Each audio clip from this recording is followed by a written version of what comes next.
you feeling the summer heat or are you feeling the Seattle freeze? Seattle does have a reputation of being a tough city to make new friends in. And my first guest this morning says there's a way to beat the freeze, and she knows firsthand. She's always here with great wine tips, but this morning Hailey Bohlman from Cork Fizz is here to talk about community too. Yes. Thank you for being here. Yeah, I'm really excited to talk about this. Okay, so we want to get to it. The Seattle freeze. What are your tips and what's been your experience with that? So, I mean, I moved out here like 2017. It was with my boyfriend, now husband, and didn't know anyone, like anyone here. So I would always walk by like bars and see people together for happy hour. And I wanted that group of friends, you know, to be together. And well, rather than waiting, I decided I needed to send out the invite. Just be the person. I was never this person in high school at all. So I'm not saying that I was always like this, but I realized that, you know, instead of just waiting, be the person to send the invite. Would you just go up to kind of like random people and be like, hello? Would you? Or okay, it wasn't super random, but I mean, I did do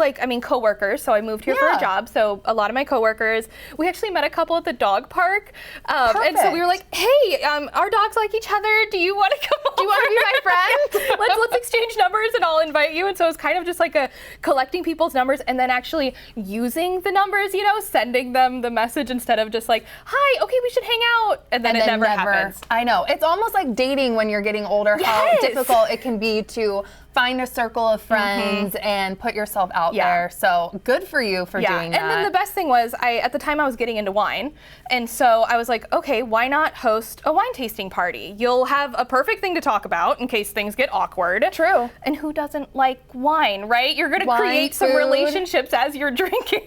There you go. And you have tips for hosting a garden wine party in particular. So what are some of these tips? I love the idea already. Yes, I know. It's so fun, isn't it? So first so for a lot of people, I think it's like overwhelming to think of hosting a wine tasting if you don't know about wine. So I've actually put together an entire like done for you kit. You don't need to be an expert. It's got your shopping list. It's got all your printable menus, tasting guides, everything you need. But I also want to just share while I'm here some tips to make your garden party even better. So first, you can either bring the wine or you can supply all the wine, in which case I do like 3 wines, similar to like what we have here.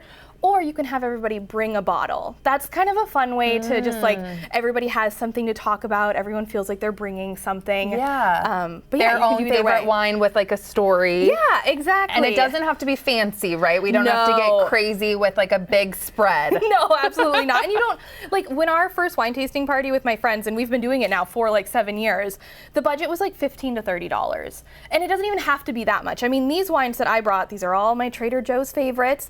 I think the rosé was $5. What? You know, and everyone's gonna like it, and you don't have to go fancy with the food either. I mean, pick up some of the frozen stuff at Trader Joe's while you're there. Yeah, and you can elevate to a simple decor, which you're kind of showing now. I love these small little dainty flowers you chose. Yeah, and again, I just picked them up on my, you know, on your Trader Joe's grocery run, picked up a few bouquets, and just, you can see that I don't have any fancy vases. They're either wine bottles, which I clearly have plenty of.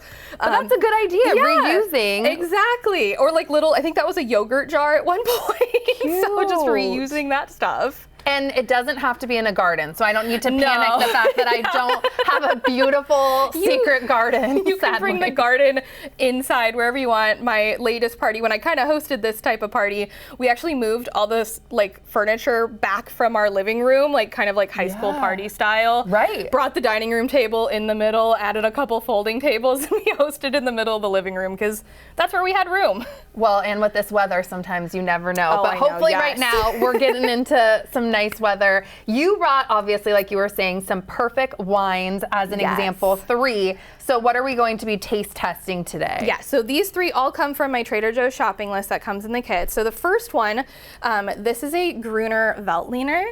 What does that mean? I know, it sounds really like fancy and weird and crazy.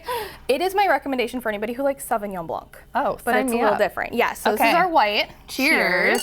What should I be like tasting as far as notes when I dive in? Citrusy, it's definitely got a lot of that bright citrus. It also has these like herbal notes and this really unique note that's called white pepper.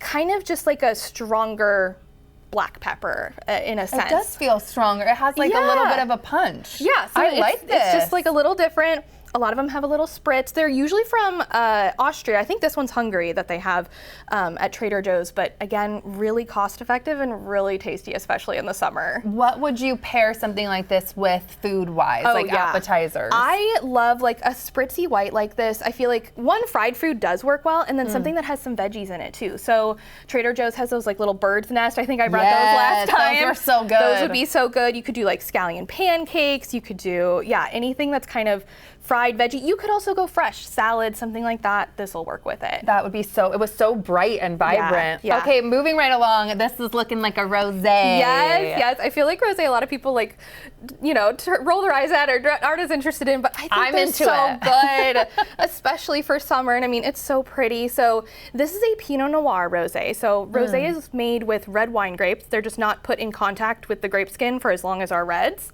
So it can be made with any red wine grape.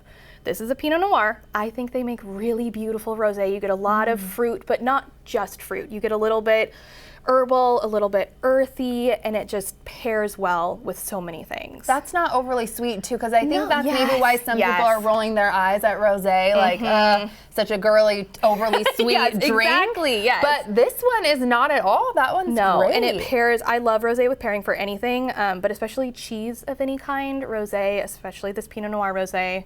And that really would be nice. Easy enough with friends coming over, like a big spread of cheese. Yeah, go for the big charcuterie, fruit. Situation. Yeah, and this is going to pair with it beautifully. Ooh, okay. And lastly, we have a red wine. Yes. So what is this one? Yeah, so I think for summer we tend to think of white and rosé. Right, and we forget about red. Yes, and you can do a lot of reds, and you can actually chill some reds too.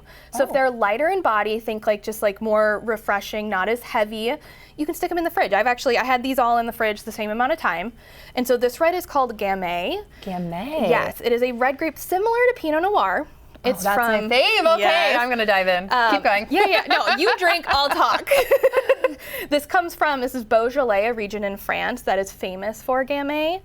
But again, so it's bright, fresh fruit. I am getting a lot of fruit notes. And it works really well with a little chill on it, and it works great for the summertime. So a little chill, what are we talking like in the fridge for? I guess it depends on like your preference. Like I said, I actually kept all of these in the fridge overnight and then just brought them and served them at the same temperature.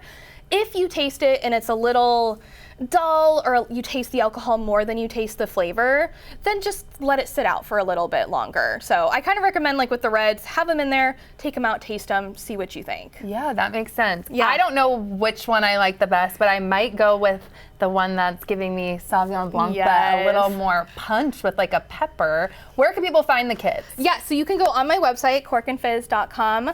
Everything is there. If you scroll down, you'll find them on the homepage. There's also a shop page, and I also have a wine and cheese done for you party kit as well, if that's more your style. All of it is my style. Exactly. Thank you so much for being here.